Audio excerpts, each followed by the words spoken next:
Hello everyone. গাইসটা বলে দিয়েছে আমাদের ছোট্ট বেবি রূপচান ও সবসময় এখন মোবাইল ধরলে আমাদেরকে বলে দেয়, বলো গাইস আমি এটা করছি ওইটা করছি। সেম টু সেম ওই দিন আমাদেরকে না বলা শিখিয়ে সে নিজেই বলা শুরু করলো। তো আজকে আমরা কোথায় যাচ্ছি বলেন তো?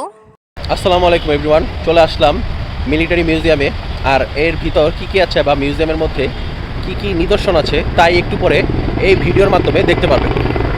তো চলুন ভিতরে যাওয়া যাক।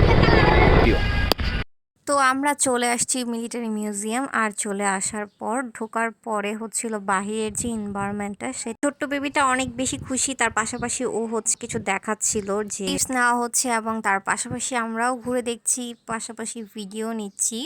এটার বাহিরে মোটামুটি ভালোই লং একটা বড় বিশাল এরিয়া আছে, সেটাই আমরা সুন্দর করে হেঁটে হেঁটে ঘুরে দেখতে। ওই যে দেখা যাচ্ছে নব থিয়েটার, তো নব থিয়েটারের পাশেই হচ্ছে মিলিটারি মিউজিয়াম, আর এর অপোজিটে হচ্ছে সংসদ ভবন, যা বিজয় সরণিতে সব কিছু একসাথে আছে। সো চলে আসতে পারেন, আর এই দিনটা বা ডে ট্যুর হিসেবে একটা এই দিনটা পার করতে পারেন। সো ভিতরে যাবো একটু পরেই, সো দেখা যাক। বাহিরের পর্বটা মোটামুটি লাস্ট আপনাদের সাথে একটু ভিউটা শেয়ার করা হচ্ছে। এটা খুবই সুন্দর সুন্দর কিছু চিত্র ধরা হয়েছে, খুবই সুন্দর নৌবাহিনীর প্লেন এবং হচ্ছে মিলিটারিদের কিছু চিত্র তুলে ধরা হয়েছে। তো এই চিত্রগুলো আমরা দেখে খুবই ভালো লাগলো। আর এই পুরা ভিউটাই হচ্ছে একদমই আমাদের ঢোকার পরের স্পেসটা। আর আমরা যেই গেট দিয়ে ঢুকবো সেই গেট দিয়ে আসলে আমরা আর বের হব না, বের হওয়ার রাস্তা টোটালি আরও অন্য একটা।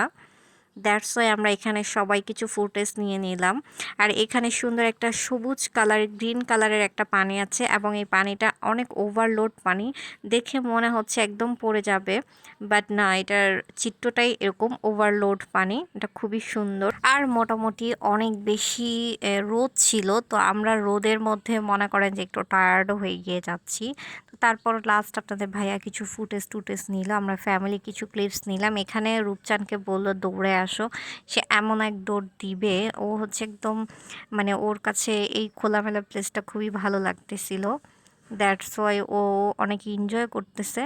তো আমরা কিছু ফুটেজ এবং ক্লিপস নিচ্ছিলাম, যে যার মতো করে সবাই সবার মতো করে ফুটেজ নেওয়া হচ্ছে। অ্যান্ড দেন এখানে হচ্ছে আমি আর আমার বোন কিছু ফুটেজ নিচ্ছিলাম, ও আমার ছবি তুলে দিচ্ছে, এখান দিয়ে আপনাদের ভাইয়া ভিডিও করতেছে, আর ছোট্ট বেবিটা সে দৌড়াদৌড়ি করছে।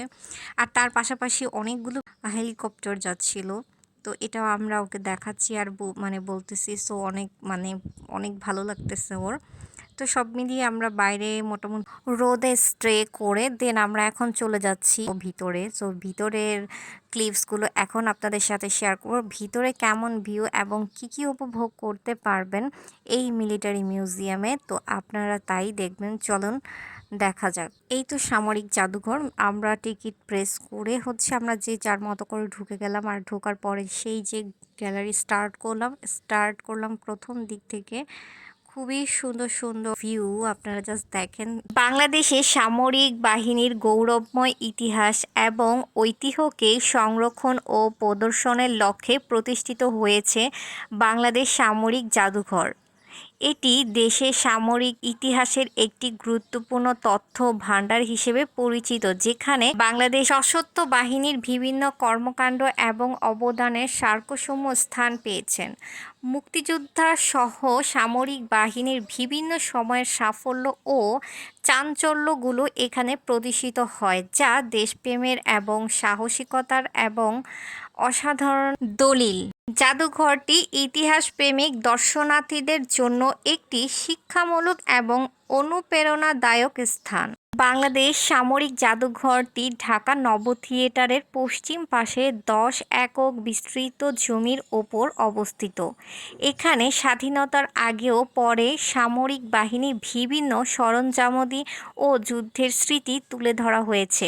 জাদুঘরে সেনাবাহিনী, নৌবাহিনী ও বিমান বাহিনীর আলাদা গ্যালারি রয়েছে, যেখানে প্রতিটি বাহিনীর গুরুত্বপূর্ণ ইতিহাস সরঞ্জাম অর্জন প্রদর্শিত হয়। প্রত্যেকটি গ্যালারি বাংলাদেশের সামরিক ইতিহাসের বিশেষ দিক তুলে ধরার জন্য একটি করে বাংলাদেশ কর্নার সংযোজিত হয়েছে, যা দেশের গৌরবময় সামরিক ঐতিহ্যের প্রতীক। বাংলাদেশ সামরিক জাদুঘর প্রবেশ করলেই চোখে পড়বে ইতিহাসের মূল্যবান অধ্যয়নগুলো ধারণ করা বিভিন্ন প্রদর্শনীয়, প্রাচীন অটোমান সাম্রাজ্যের যুদ্ধের সরঞ্জাম, ঢাল, তলোয়ার থেকে শুরু করে পলাশির যুদ্ধ, নবাব সিরাজউদ্দৌলার সাহসী লড়াইয়ের কাহিনী এখানে জীবন্ত হয়ে উঠেছে। ভাষা আন্দোলন থেকে মহান মুক্তিযোদ্ধারা প্রতিটি সংগ্রাম ও নেতৃত্বের ইতিহাস নিখুঁতভাবে তুলে ধরা হয়েছে।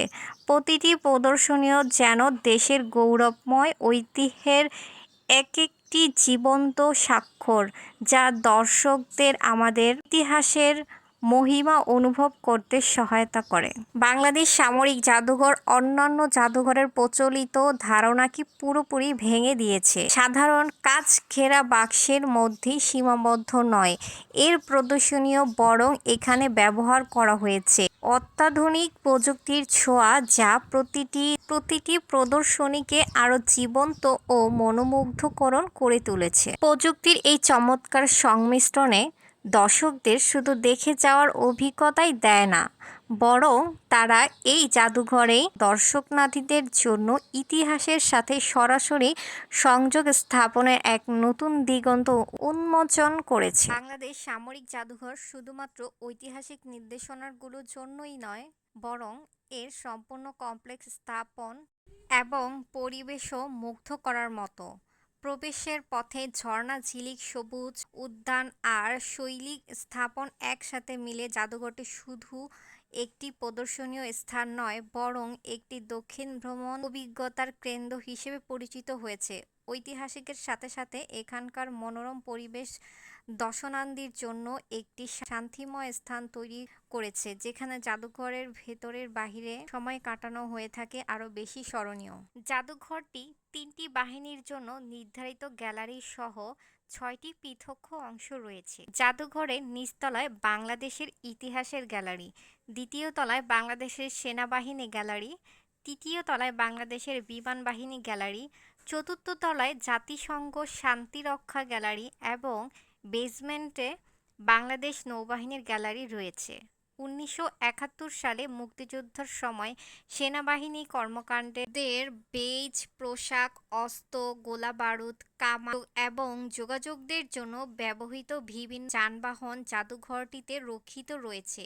আর মুক্তিযুদ্ধের পর তৎকালীন পাকিস্তান সেনাবাহিনীর কাছে যে উদ্ধার হওয়ার বিভিন্ন যানবাহন এবং অস্ত্র এখানে রক্ষিত রয়েছে। এছাড়াও এখানে শিল্প গ্যালারি, প্রদর্শনীয় গ্যালারি, আলোক উজ্জ্বল রয়েছে। ইতিহাসে কিভাবে দেশ স্বাধীন করা হয়েছে, কি কি কার্যকলাপ করা হয়েছে, কোন কার্যকলাপের জন্য কোন অস্ত্র, কোন গাড়ি, কিরকম বাসস্থান ছিল, সব চিত্রগুলো তুলে ধরা হয়েছে। মনে হয় সেই আগের দিনে ফিরে গেলাম। আর চিত্রগুলো এত মনোরম পরিবেশ, যা না দেখলেই বুঝতে পারবেন না। এই নৌ যানবাহনগুলো কোনো এক সময় ব্যবহৃত হতো, যার কারণে এগুলো জাদুঘরে রাখা হয়েছে। আর এই জাদুঘরের বিভিন্ন নৌ যানবাহনের স্টোরি বেসমেন্টে বিভিন্ন চিত্র আকারে তুলে ধরা হয়েছে, যে ভিডিও আপনাদের সাথে আমরা পরে শেয়ার করব। পাকিস্তানরা যখন বাংলাদেশের কাছে আত্মসমর্পণ করে, তার চিত্রটা এখন তুলে ধরা হয়েছে। প্রতিটা গ্যালারি এত সুন্দরভাবে তুলে ধরা হয়েছে, যা দেখলে মনে হয় সেই দিনে ফিরে গেলাম, সেই মুহূর্তে চলে গেলাম। প্রত্যেকটা জিনিস থেকে আমাদের অনেক কিছু শিক্ষণীয় আছে, যা আমরা কখনো দেখি নাই।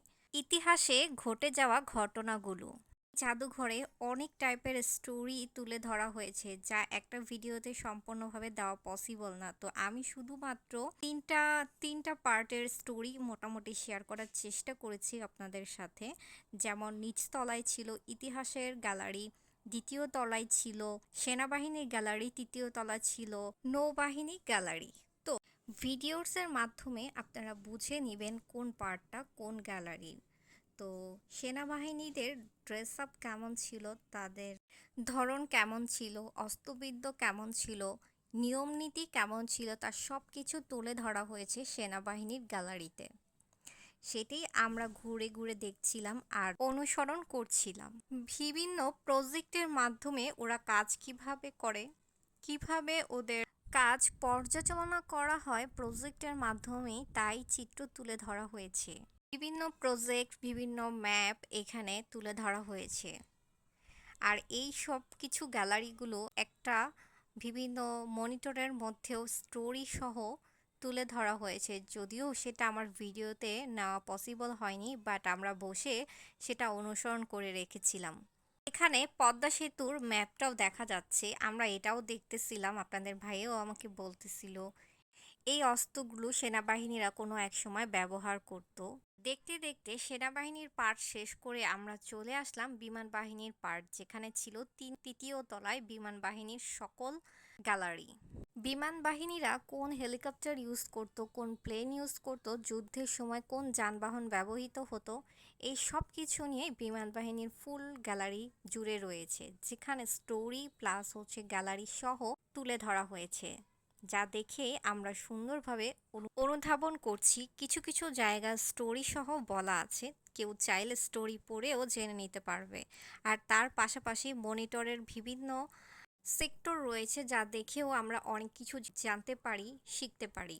আপনাদের ভাইয়া রূপচানকে অনেক কিছু দেখাচ্ছিল, ও প্লেন দেখে অনেক বেশি হ্যাপিনেস কাজ করতেছে। প্রত্যেকটা গ্যালারি কিন্তু অনেক এনজয়ের সাথে দেখেছে।